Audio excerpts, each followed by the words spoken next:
The monitoring program at Lake Tahoe ran for 11 years.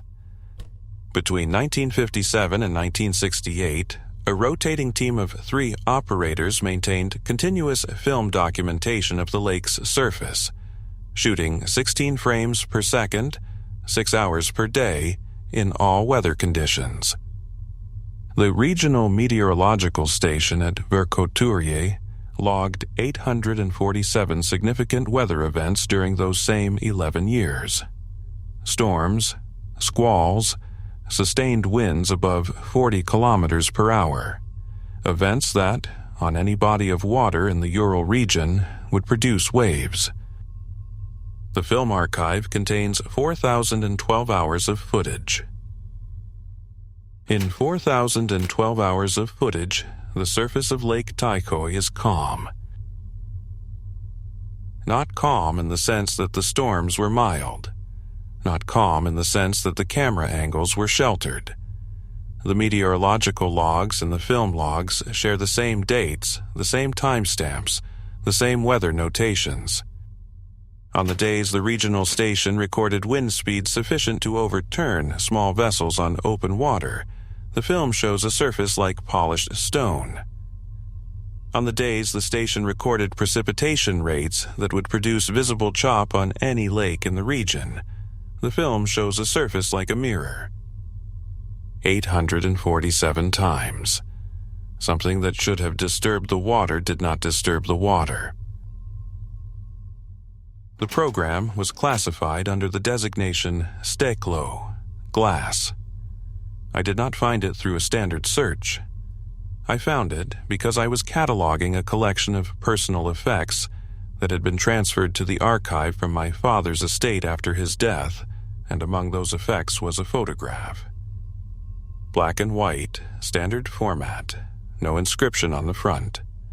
A lake, perfectly still, and tree line, and the particular flat gray light of an overcast Ural morning. On the back, in a hand I did not recognize, 2 words and a date. Steklo, 1963. My father was a hydrologist. He worked for the Institute of Water Resources in Sverdlovsk from 1958 to 1971. He never mentioned Lake Tahoe to me. He never mentioned any classified program. He was a quiet man in the specific way of people who have compartmentalized something large, and I assumed, for most of my adult life, that the compartment held ordinary professional discretion, the kind all scientists of his generation carried. The kind that was not about secrets so much as about the habit of not speaking about work outside of work. The photograph has been in a shoebox for 3 years since his death. I carried it here because I could not stop looking at the water in it. So perfectly still. So wrong. In a way I could not articulate until I found the meteorological records and understood what the stillness meant. In those days, keeping secrets was a matter of locked filing cabinets and classified stamps. Documents could disappear into archives, never to be seen again. Communications could be monitored, intercepted, erased. Today, your digital footprint is just as vulnerable. NordVPN encrypts your internet traffic and hides your IP address, keeping your online activity private from prying eyes. If you want to protect your data and stay anonymous online, check the link in the pinned comment for an exclusive deal. The GLASS program was established in April of 1957 under the joint administration of the Institute of Geophysics in Moscow and an unnamed subdivision of the Ministry of Defense. The founding documentation describes the program's objective as long-term hydrological monitoring of an anomalous water body in the northern Ural region, with specific attention to surface behavior under variable atmospheric conditions. The language is dry and institutional, and tells you almost nothing about why anyone would spend 11 years filming a lake.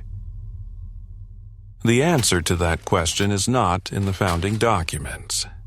It is in the field notes of the first team, which were filed in a separate subfolder and require a different access level than the main program archive. Someone had made it slightly harder to read them alongside the official record.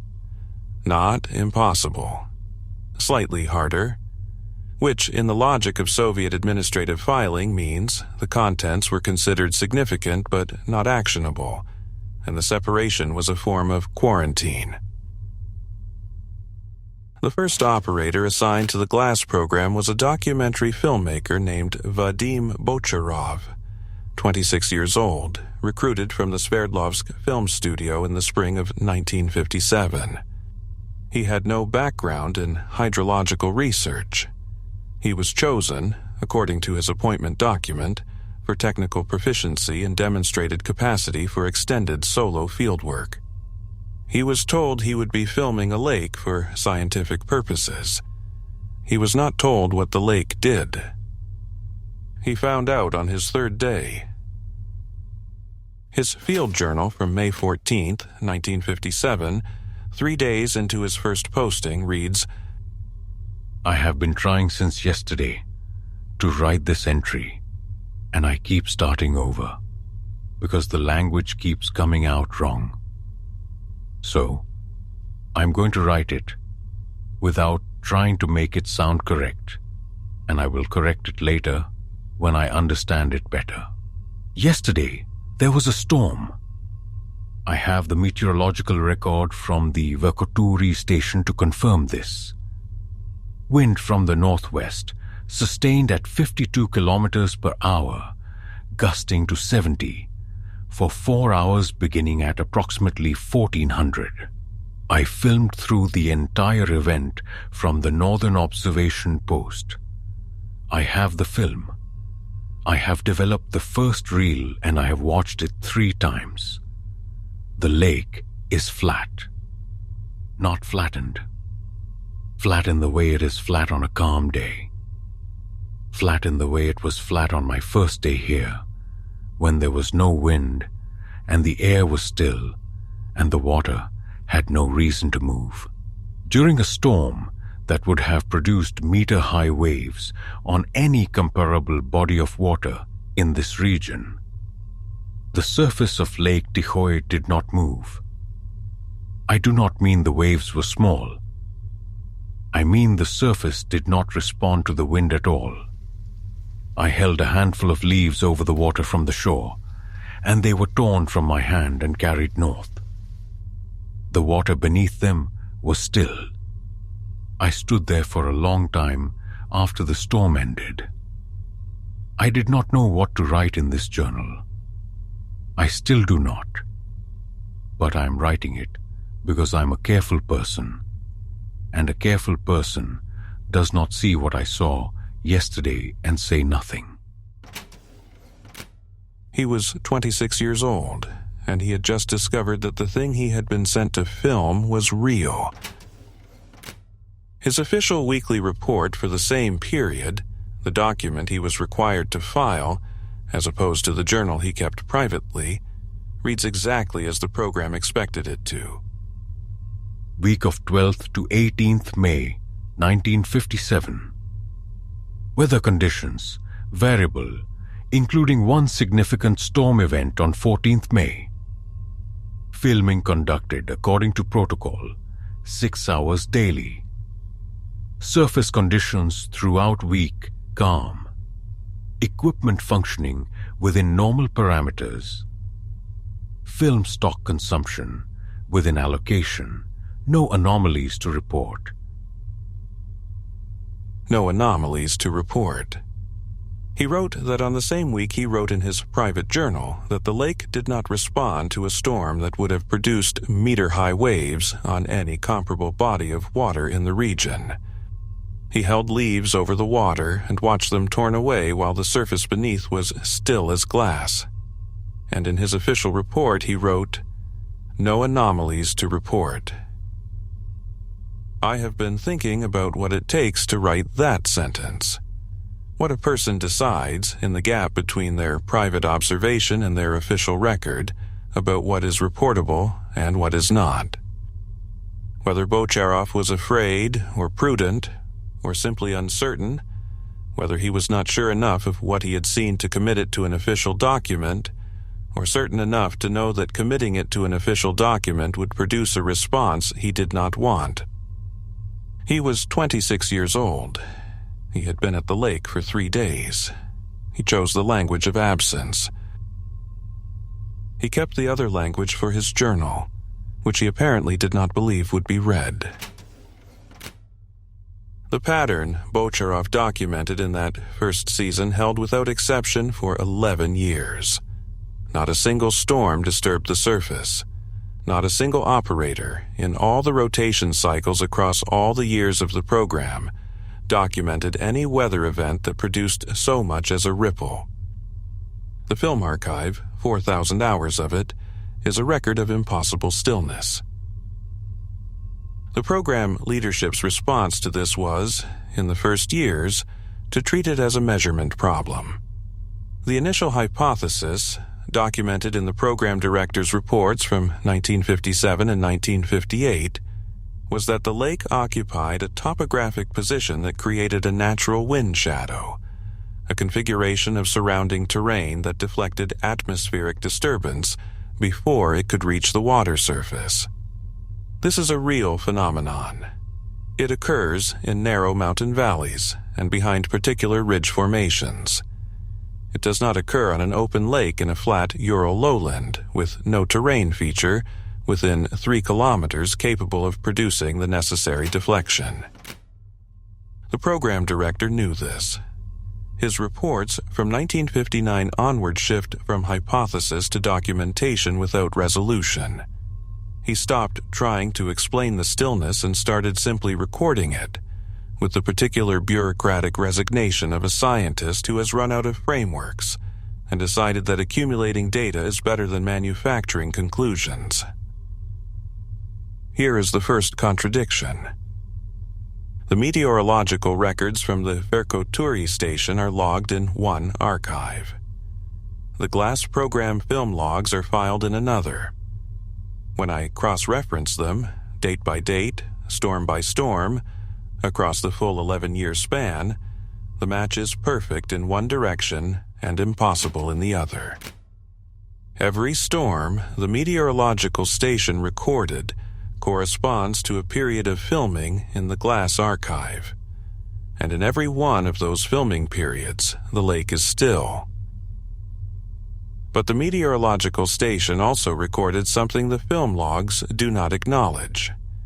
On 14 occasions across the 11 years, the station's instruments detected a localized weather anomaly centered on the coordinates of Lake Taikhoe itself. Not a storm approaching from outside, a weather event originating at the lake.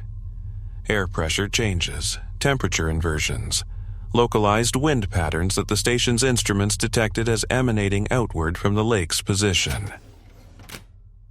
The lake was generating its own weather. Small events, all 14 of them, but directionally consistent. Outward from the lake, not inward toward it.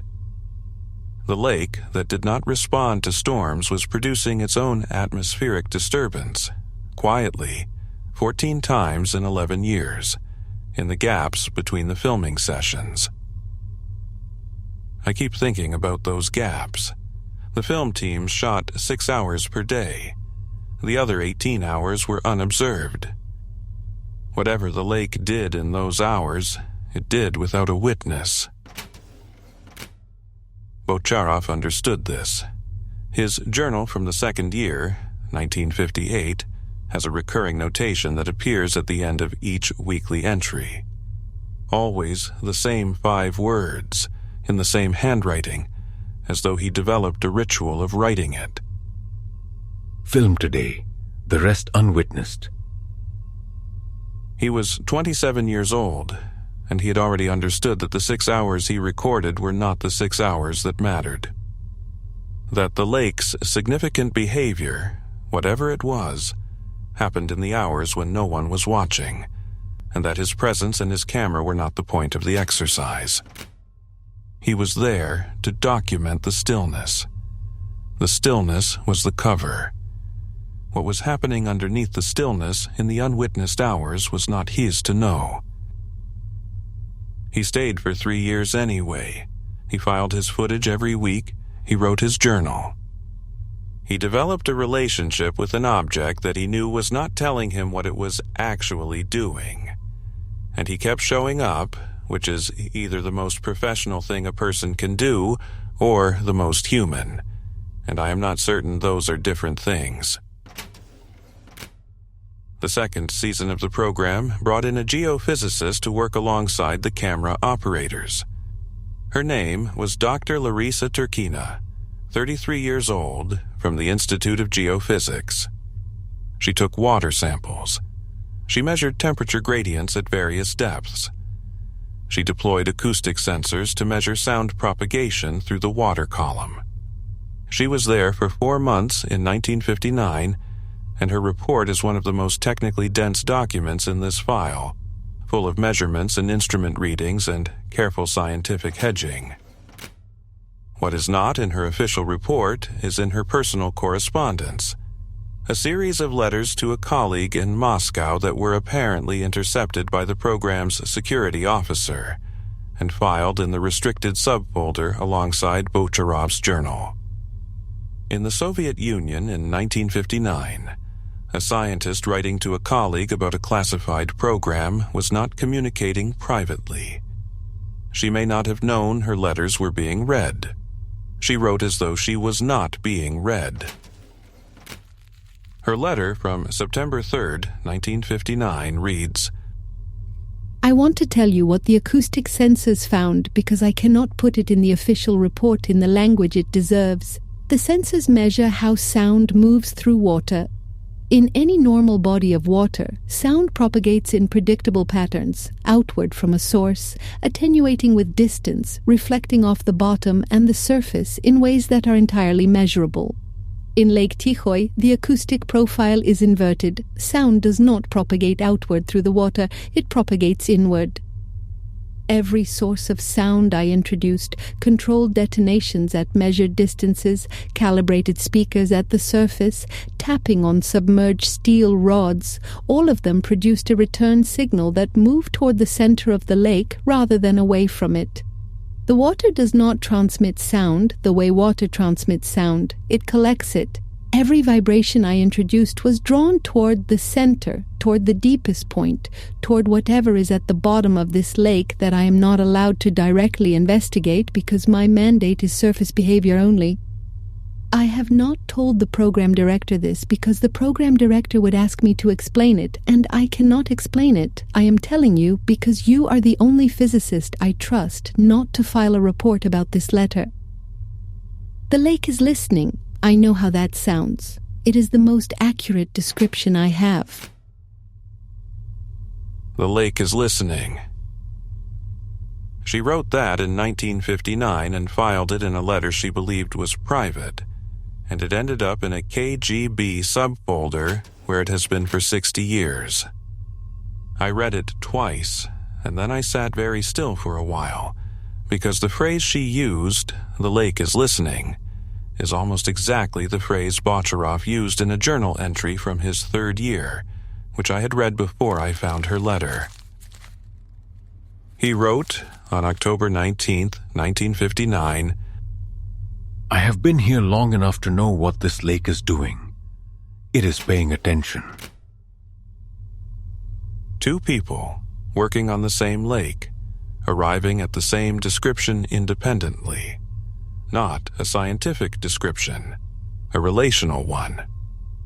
The lake is not passive, the lake is attending. Bocharov's journal from his final posting, his 3rd year, 1959, before he was rotated out and replaced, shows a man whose language has drifted considerably from the careful documentary filmmaker who arrived in 1957. His entry from August 31st, 1959, is the last entry in the journal. He was rotated out 2 weeks later. He wrote in his journal, I have been here for 3 years. I have filmed this lake in every season, every weather condition, every quality of light the northern Ural produces. I know this lake the way you know a person you have watched without speaking to, through pattern, through habit, through the things they do when they think no one is watching. Except this lake knows I'm watching. I became certain of this in my second year, and I have not become uncertain since. When I am at the observation post, the lake is different from when I'm not. I cannot measure this. I have no instrument for the difference between observed and unobserved.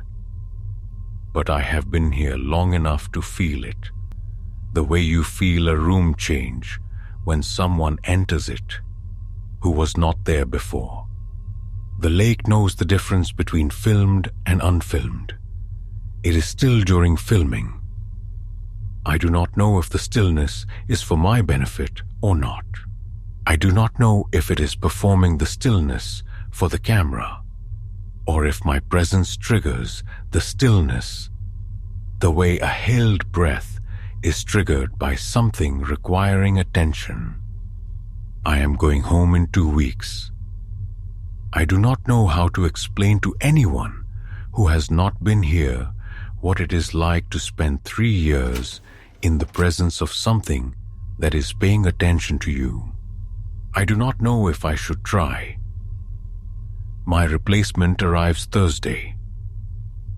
I'm going to tell him the technical details and nothing else. He will find out the rest the way I did, by being here long enough for the lake to decide he's worth attending to. He was 29 years old when he wrote that. He came back from 3 years of filming a lake and said nothing to anyone except the technical details. And his journal ended up in a KGB subfolder where it has been for 60 years, waiting for someone to read it alongside everything else in this file. Now I need to tell you the moment the frame of this investigation broke open. I had been reading the GLASS program as a record of unexplained hydrological phenomena, a lake that does not respond to weather, a lake with inverted acoustic properties. Strange, significant, worth classifying, but ultimately a natural anomaly, something that existed before the program found it and would exist after the program ended. I was wrong. The anomaly is not the stillness. The stillness is the response. The lake is still during storms because it is doing something else during storms, something that requires stillness the way concentration requires quiet. The evidence for this is in the second contradiction, the document that divided the file against itself. Here is the second contradiction. On August 17, 1962, a significant storm system moved through the northern Ural region. The Verkhotury station recorded sustained winds of 68 kilometers per hour and precipitation of 40 millimeters over 6 hours. It was the most severe weather event of that year and the 5th most severe in the 11-year program record. The GLASS program's film log for August 17, 1962, records an ordinary filming day. Surface calm, no anomalies noted. Signed by the duty operator. The security officer's incident report for August 17, 1962, a document filed separately, under a different classification level, accessible only through the restricted subfolder, records a significant anomaly. It states that at approximately 1600 hours on August 17th, during the peak of the storm, the lake surface was observed to undergo a brief but total change in character. The incident report's language is military and clipped. At approximately 1600 hours on August 17th, during the peak of the storm, the lake surface was observed to undergo a brief but total change in character. At 1600 hours, surface behavior changed. Duration, approximately 90 seconds. Character, difficult to describe. Surface appeared to become convex. Not waves, not disturbance. A unified upward curvature of the entire visible surface, as though the lake were becoming a lens. No instrument readings deviated from baseline during this event. No film record exists of the event, as the camera operator was rotating film reels at the time of occurrence. 2 personnel witnessed the event from the southern observation post. Both personnel have been interviewed separately. Their descriptions are consistent. Recommended action: continue observation. No further action recommended at this level. No film record exists. The camera operator was rotating reels at the precise 90 seconds when the lake did something it had never done in 5 years of observation. A coincidence so precise it has its own weight. The duty operator's film log for that day records nothing. The security officer's incident report records the most significant event in the program's history. 2 documents from the same day, describing the same lake, and one of them contains an event that does not exist in the other. After the August 1962 incident, the program's communication protocols changed. I can see this in the administrative record: more frequent check-ins, a new reporting chain added, a radio relay installed at the observation post. Someone in the program hierarchy decided that what happened on August 17th required faster communication lines. The radio logs from the new relay system are in the file. Most of them are routine: weather reports, supply requests, personnel updates, but there are 6 transmissions logged as priority communications, marked with a designation I cannot find in any standard Soviet military or scientific communication codebook. The designation is 3 letters, UIBNZ. I was able to find one of these priority transmissions in the file because its transcript was attached to the relay log rather than filed separately. It is from November 4th, 1964. The transmission reads, Glass base, calling center. Come in. Event repeated. Character identical to August 62. Duration 112 seconds. Direction north-northeast. Film captured it. Awaiting instructions. Come in. And the response from Moscow received 14 minutes later. Center received. Code VNZ confirmed. Isolate the film. Personnel. Silence protocol until further notice. Center closing channel. Code VNZ confirmed. Isolate the film. Personnel. Silence protocol until further notice. A code that does not exist in any manual I have access to.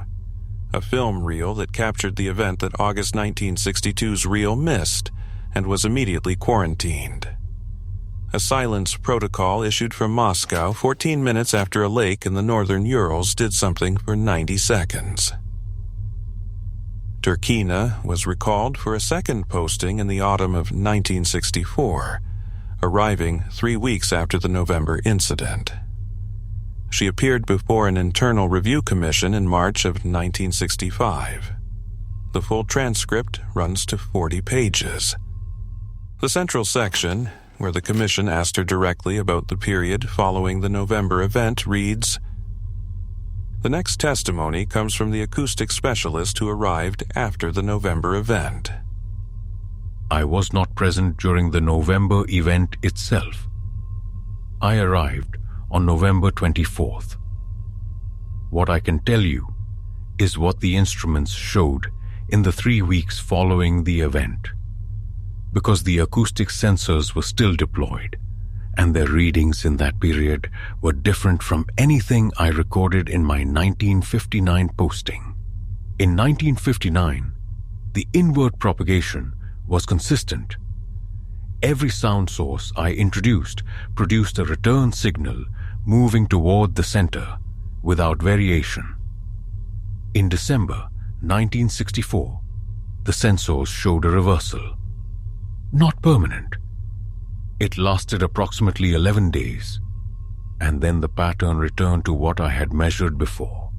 But for 11 days after the November event, the acoustic behavior of the lake was outward.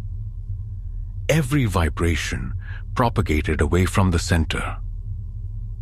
The lake that had spent years collecting sound was for 11 days returning it. I measured this carefully because I did not believe it at first. I ran calibration checks on the sensors. I introduced control sources at different positions, different depths, different frequencies.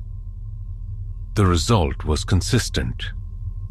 The lake was emitting whatever it had been accumulating: sound, vibration, the acoustic record of years of storms it had absorbed without responding to. Something in November caused it to release in the opposite direction for 11 days. I do not know what this means.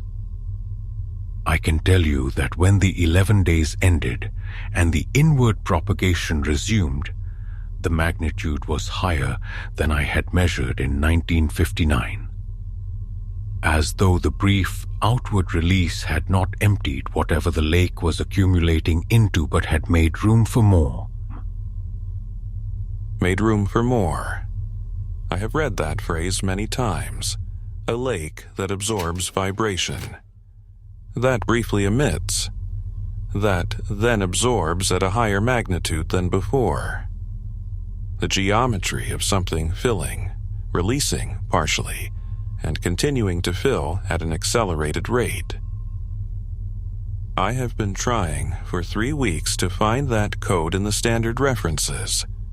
V and Z does not appear in military communication code books from the period. It does not appear in KGB operational terminology.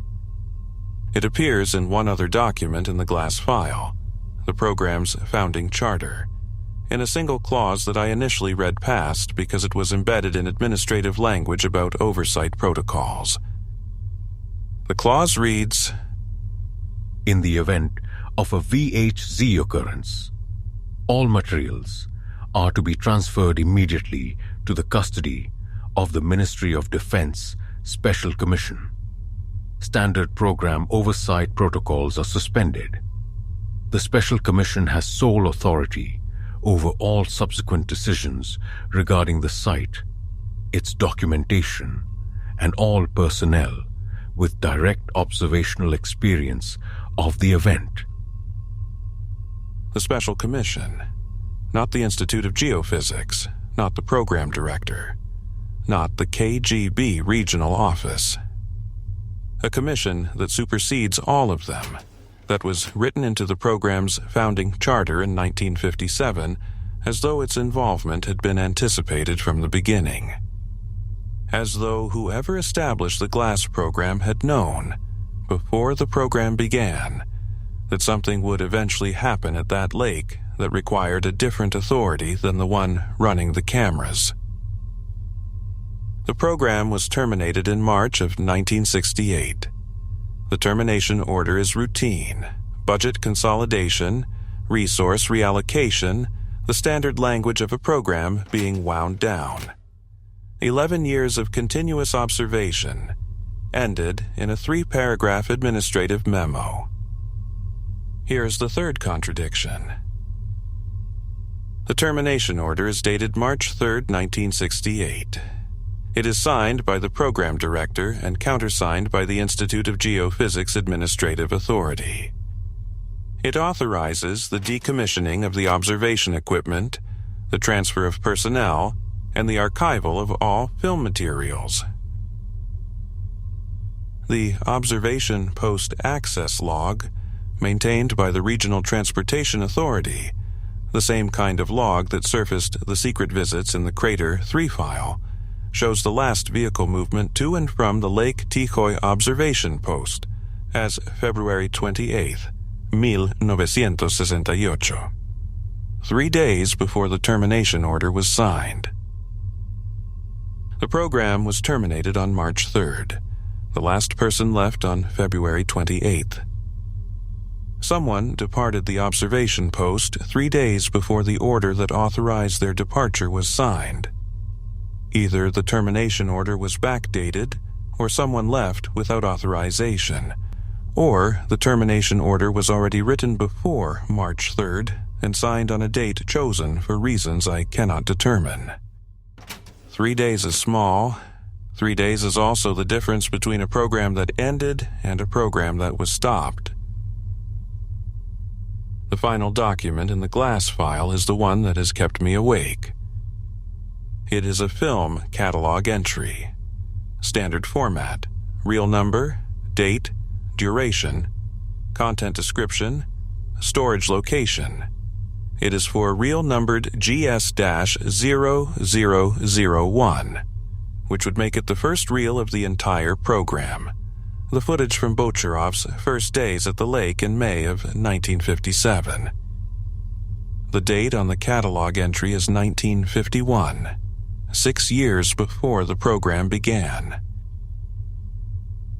The content description reads, surface behavior, standard conditions, duration 47 minutes. The storage location is the Central Archive, the same vault where the November 1964 reel was sent after the silence protocol. A film reel numbered as the first reel of a program that began in 1957, dated to 1951, described in the same neutral language as every other reel in the catalog, filed in a vault that holds the program's most sensitive materials. Someone was filming Lake Tijoy 6 years before the glass program existed.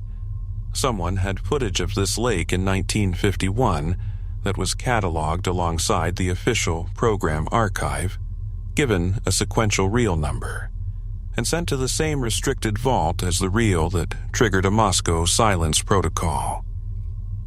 I do not know who was at the lake in 1951. I do not know what they were filming, or under what authority, or whether the footage shows the same stillness that the glass program documented for 11 subsequent years. I know that a catalog entry exists, with a date that precedes the program by 6 years, in a file that is supposed to contain only materials from 1957 to 1968. And I know one other thing, which I have been holding back because I did not know where to put it, and I think the end of a file is the only place honest enough to contain it. The photograph I found in my father's belongings, the one that led me to this file, the lake, the tree line, the overcast light. I told you there was no inscription on the front. I told you the back had 2 words and a date in a hand I did not recognize. I have spent 3 weeks with this file. I have read every document. I have looked at every photograph in the Visual Evidence Index, surveillance images, site surveys, personnel photos, and in the Personnel Photo Archive for the Glass Program, page 37 of a document I almost did not read because it was labeled simply Administrative Records, 1961 to 1963. There is a site photograph. The lake, the tree line, the observation post visible at the left edge. The same composition as my father's photograph. The same flat gray light. At the bottom of the photograph, printed in the standard format used for all glass program site documentation, is a caption, date, location, and the names of the personnel present. My father's name is the 4th name on that list. He was at Lake Tijoy in 1963. He never mentioned it. He kept a photograph of it in a shoebox.